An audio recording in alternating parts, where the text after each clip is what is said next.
ساعت صبح 10. در دل یک روستای دورافتاده، خانه قدیمی وجود داشت، کسی جرأت نزدیک شدن به آن را نداشت.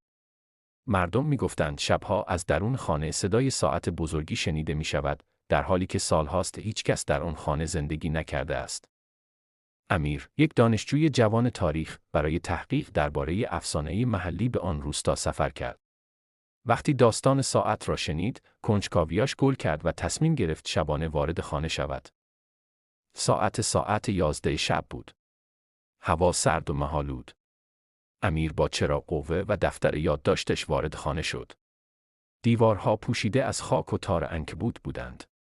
اما خانه به طرز عجیبی بوی عود میداد، انگار کسی تازه آنجا بوده. در اتاق نشیمن، ساعتی بزرگ ایستاده بود. عقربه‌ها روی ساعت 11:59 قفل شده بودند. امیر جلو رفت، با انگشتش گرد و خاک روی شیشه را پاک کرد. ناگهان صدای تیک تاک شروع شد. عقربه‌ها به آرامی حرکت کردند و درست ساعت 12 ناقوس ساعت به صدا درآمد. با هر ضرب ناقوس، اتاق تاریک‌تر می‌شد.